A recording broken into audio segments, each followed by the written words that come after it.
Hello, my friends. Welcome back to Citizens React, where I am reacting on stuff on the internet that I think it's interesting, and I hope you enjoy them too. Today, we have another episode of Geography Now, and it's time for an Asian country.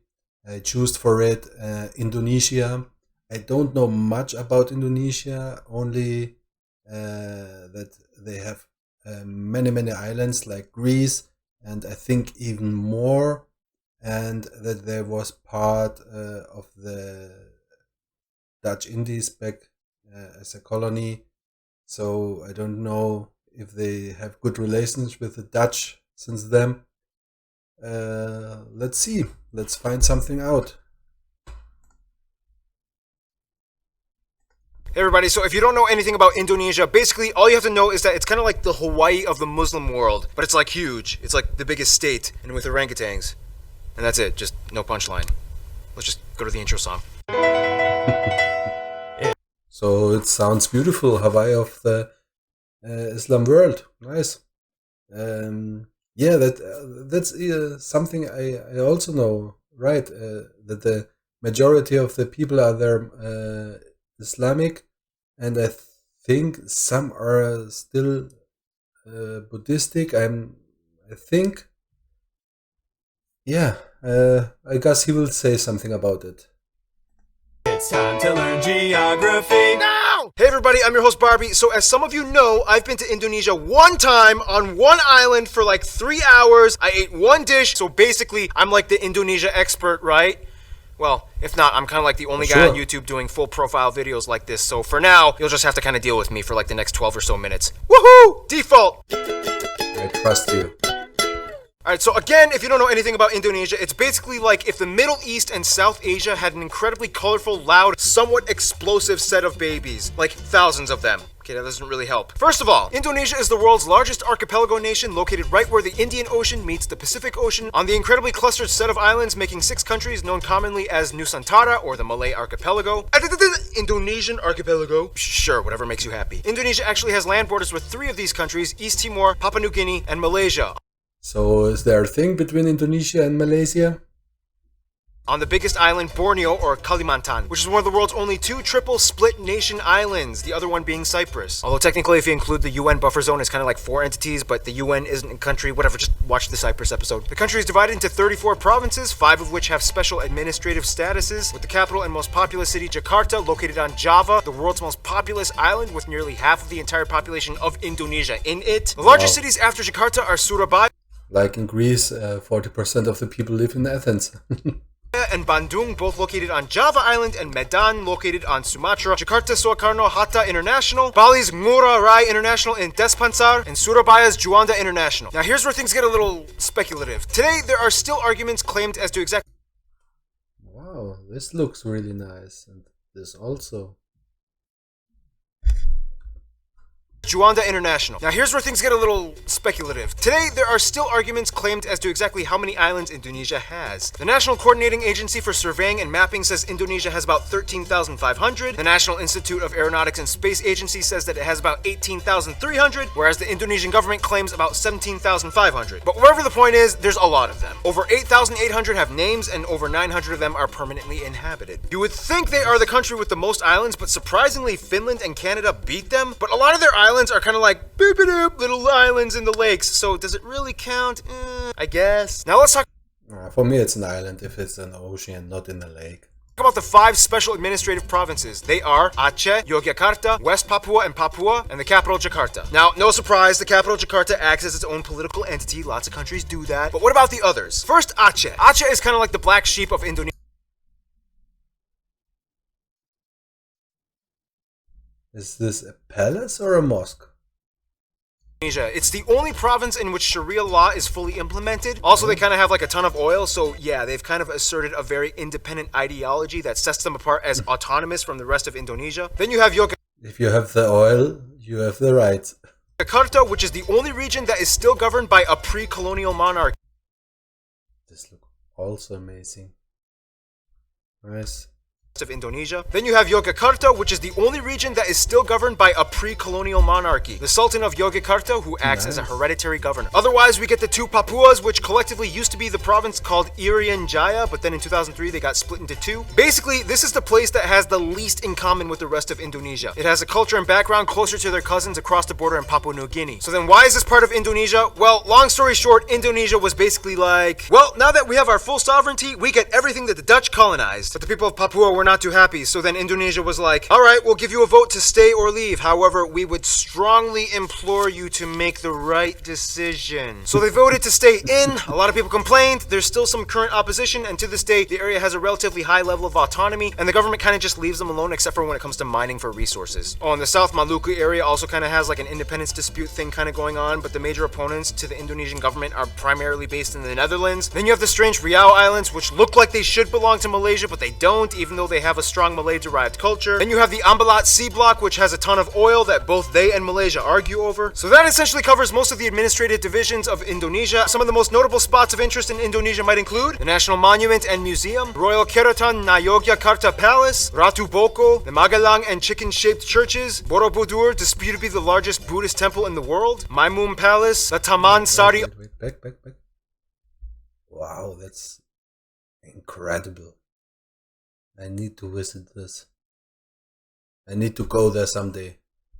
Borobudur, disputed to be the largest Buddhist temple in the world, Maimun Palace, the Taman Sari Underground Mosque, the Equator Monument, the Pura Ulun Danu Bratan Lake Temples. Yeah, try to say that 5 times fast. Pura Ulun Danu Batan Lake. Don't try. The Millennium Bridge, the Sacred Monkey Temple, the Hellmouth. Millennium Bridge?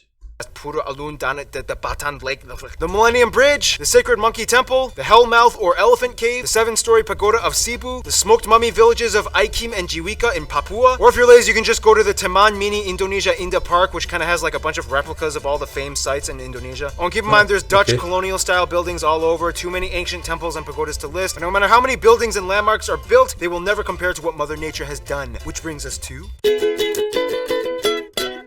Indonesia's land is like that one ex we all had back in our 20s that we trusted a stupid friend to hook us up with. Super attractive, but almost killed you a few times. Indonesia lies on what is labeled as the prehistoric continental shelf known as Sundaland, which during the Ice Age times pretty much connected all of the islands together before the Wallace Line until the ice melted and filled in the gaps. Now this is where things get incredibly messed up. Not only is Indonesia right in the worst part of the Ring of Fire, but the country is basically smashed between 3 converging major continental plates, the Eurasian, the Pacific, and the Australian plates, with dozens of minor plates and rifts like the Sunda, Timor, Banda, Molucca, and so on. This in return gives Indonesia over 400 volcanoes, disputably more than any in the world, with over 150 active ones, making it the most volcanically active country in the world as well. This means on a daily basis, Indonesia experiences on average about 4 earthquakes a day, ranging anywhere between the small, timid 3 to a noticeable 6 on the Richter scale. And I thought we in Greece have the problems because we have them in weekly basis, not in daily.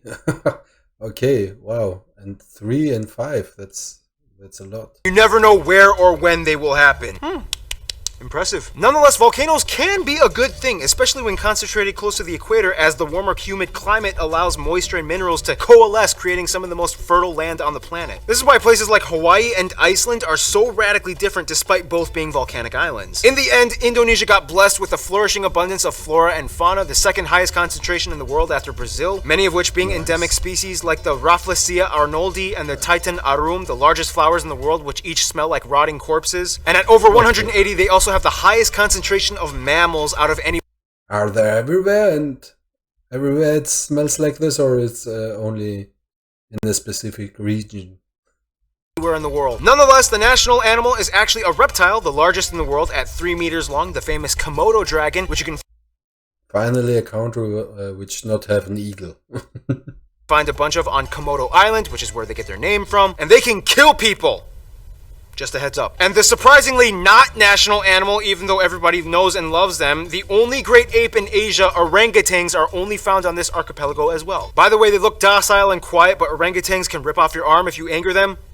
so don't. Otherwise, the largest mountain, I will Puncak not. Jaya, is located in the east in Papua. The longest river, the Kapuas, flows on Kalimantan, or Borneo Island, starting in the east, emptying into the South China Sea. The largest lake, as well as the largest volcanic lake in the world, Lake Toba, can be found on Sumatra. This is also the site of the largest speculated volcanic explosive eruption on Earth that essentially created a worldwide volcanic winter. The eruption was so big that you can literally observe ashes from the explosion that went as far as Malawi in East Africa. Remember, guys, Mother Nature is beautiful, but if she wants, she can kill you. Close to Puncak Jaya is Grasberg, the largest gold and copper mine in the world. And on Mount Ijen on Java, which spews out blue lava, all over you can find intrepid sulfur miners that literally go into the base of the volcanic craters, risking health just to get raw sulfur ores. Otherwise, you have other anomalies like the sea.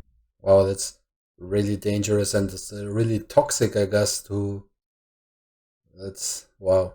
Dorajo mud volcanoes, the three-colored Lake Kelimutu in Flores, and It looks other anomalies like the Dorajo mud volcanoes, the three-colored That looked nice.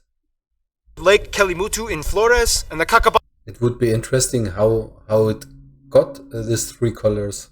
Island jellyfish lake. Too many strange places. To this day, Indonesia is the #1 producer of palm oil, cloves, cinnamon, nutmeg, coconut, and vanilla. Some national dishes might include things like rendang, satay, or satay, gado-gado, lontong, ketupat, papeda, ikan bakar, pempek, tumpeng, lemang, and the national dish nasi goreng, which basically just means fried rice, which has no exact recipe. You can mix it up and kind of do whatever you want to it. Oh, and keep in mind, Malaysia might argue that some of these dishes belong to them, but that's a whole other story tied in with history and culture. We got time. Why not talk about it? So there is a thing between Indonesia and Malaysia. Now, there's a lot of curious mysteries when it comes to Indonesia's people. Like, how did they become predominantly Muslim? Or what's the whole deal with them in Malaysia? Or wait, this guy is considered an Indonesian? What? First of all, the country has about 263 million people, making it the 4th most populous country in the world, with the largest population of Muslims as well. Now, here's the thing. In a sense, yes, 95% of the population is considered native Indonesian. But that's an incredibly broad term, considering that Indonesia has about 300 different ethno-linguistic groups split up across all the island regions of the country. If you look at a map with the actual ethnic group breakdown, it kind of looks something like this. Nonetheless, the two largest parent ethnic groups are the Javanese that make up about 40%, the Sundanese that make up about 15%. Otherwise, the rest of the population is primarily made up of smaller groups and tribes that have only around 2 to 3% each, like the Batak, the Sulawesi, the Balinese, Minangkabau, Betawi, Papuan, Dayak, and so on. Finally, about 5% are non-indigenous Indonesians like Chinese, Arabs, Indians, and even a few Europeans. They also use the Indonesian rupiah as their currency, they use the Type-C plug outlet, and they drive on the left side of the road. And here's where things get a little confusing. Culture and language. The one thing that kind of unites all Indonesians is that they share the left side. I thought only British colonies drove left. national language Bahasa Indonesia, which means the Indonesian language. However, Bahasa Indonesia is actually kind of like a lingua franca to many of the people, as Indonesia is the world's largest trilingual country. In addition to Bahasa Indonesia, most people speak their own mother tongue as well as English. Yep, English! They caught on quick when they realized it was the money language. The funny thing is, even though the Javanese make up the largest people group, the Javanese language is not an official language. Technically, it could have been, but then that would have favored one people group over all the others, which would have caused tension, so they kind of had to choose like a neutral default. So... sorry, I got interrupted, so I will cut the rest off. I missed, and let's just went on. Colonial times. So sorry for the cut. Example: kantor versus kantor, doctor versus dokter, mantel, mantel, oma, opa, wortel, wortel. Speaking of the Dutch, quick history lesson. Hindu kingdoms, Buddhist kingdoms, Islamic kingdoms. The Portuguese come in quickly, but then the Dutch flock in. Japan comes in for a couple of years and decimates a huge chunk of the population. Independence, Republic, the Suharto years. Controversial incidents and fights with ethnic Chinese, Timorese, and Papuan peoples. Suharto falls, Reformation period begins, and here we are today. In Indonesia, all citizens are required to register under one of 6 recognized religion categories: Islam, Protestant, Catholic, Hindu, Buddhist, and Confucianism. If you don't identify with either, then sorry. Prior to Islam, So I'm Orthodox Church, so I would have a problem there? Islam entering around the 13th century, Indonesia was actually primarily Hindu and Buddhist. It's disputed on how exactly Indonesia became prevalently Muslim. Some people will say that it's because of the Arab traders that came by in the early first millennium. Others will say that maybe it had to do with the Malacca Sultanate conquest that fought against the Hindu and Buddhist kingdoms. And the truth is, both might be right. Inevitably, Bali became like the last sort of haven for whatever Hindus were left. The eastern Nusa Tenggara region and the Papuas remained predominantly Christian as the Dutch and Portuguese shared the gospel. Islamic culture in Indonesia is a little different from what it looks like in the Middle East. For one, most mosques don't have the typical dome structure, and actually many of them resemble Hindu temples, like the Demak Great Mosque. When a family member dies, their relatives might often come together and pray for a whole week, and then again on the 40th day, and then on the year anniversary, and then on the 500th day, and so on. Also, the night before Eid al-Fitr, the youth might gather and go around neighborhoods reciting the takbir. Those are some things you don't really typically find in the Middle East. Clothing modesty customs are pretty loose. Not all Muslim women wear hijabs, however, the ones that do might also complement it with Western clothing, like branded t-shirts with skin-tight sleeves and jeans. When I was in Indonesia, I saw a hijab-wearing woman with short sleeves and capri pants exposing her calves. I was like, can they do that? Now, in terms of culture, again, it depends. I think I would ask the same thing. Depends on where you are, and many indigenous peoples still follow ancient traditions. Everything from the Minangkabau candle dance to the gamelan players of Yogyakarta, Wayang Javanese shadow puppetry, Balinese festivals, Sumatran pencak silat martial art tournaments, Kenya motif paintings of the Kalimantan tribes, the deadly Pasola game played by Sumba peoples, Karabeng cow racing on That game seems interesting, but deadly. Madura Island, the strange burial traditions of the Toraja people, and everywhere you can find those pointy longhouses. Otherwise, some notable people of Indonesian descent might include people like the first president Sukarno, Gadamaja, R.A. Kartini, B.J. Habibie, Iko Uwais, Yayan Ruhian, Sesep Arif Rahman, Agnes Monica, Iwan Fals, Anggun, Megawati Sukarno Putri, the Hartono brothers, and YouTubers Brian Emanuel and Raditya Dika. Now, it's so hard to Okay, I didn't know anyone. cover Indonesia's culture because there's so many different people groups, each with their own cultures. It's insanely colorful and rich. I wish we could cover more, but we gotta move on to some diplomatics, shall we? Okay, so Indonesia is basically like the kingpin of Southeast Asia with the largest population. Again, this kingpin reference. Last time it was Germany the kingpin. But now the kingpin in Asia, right? And economy, as well as being a member of the G20. Therefore, they know how to manage relations. First of all, the rest of the Muslim nations in the Middle East generally get along with Indonesia as they see them as kind of like their strange Asian cousins. Indonesians make up the largest group of pilgrims for the Hajj in Mecca. However, there has been some controversy with Saudi Arabia in regards to migrant worker abuse and death sentences. Since then, Indonesia dramatically decreased its expat programs. The US, the Netherlands, and Australia are kind of like their biggest non-Asian supporters. In addition to trade and business, the US played a huge role in Indonesia's independence, and they worked closely during Cold War times. The Netherlands still holds close ties to Indonesia despite post-colonial bitterness. Plus, tons of Indonesians live in the Netherlands. To this day, they have the second largest population of Indonesians outside of Indonesia after Malaysia at nearly 2 million. Australia 2 million. Wow, that's crazy. Wow. gives some of the most aid to Indonesia, especially after catastrophe incidents, and even though there are some controversies involving immigration and attacks on Australians abroad, they still share close ties generally. Now, Indonesia and Malaysia are kind of like the Colombia and Venezuela of Southeast Asia. They're like the twins separated at birth and have a strange love-hate relationship. Malays accuse Indonesians of stealing their culture and language. Indonesians accuse them of not being grateful for all their help during war times. But when they actually meet up as people, it's like they're totally brothers. Nonetheless, most Indonesians I talk to have said Japan is probably their best friend. Japan? Which is funny because Japan kind of really messed things up during World War II. Nonetheless, they've moved on, and today Japan makes up the largest export partner. Tourists flock in year-round, and the two have been building each other up for over half a century. In conclusion, Indonesia's people are very much like their islands, numerous, with lush, colorful, strange diversity. Sometimes a cyclone, earthquake, or volcano of controversy erupts, but at the end of the day, they still flourish together as one. Stay tuned! Iran is coming up next.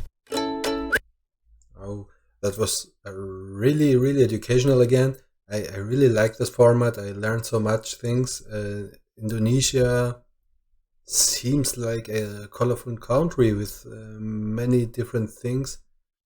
I would really love to go there one time and look this historical buildings. This Buddhist temple was really nice, and I want to see this for sure. Okay, so if you enjoyed the video, like, subscribe, and hit the bell. Have a nice day.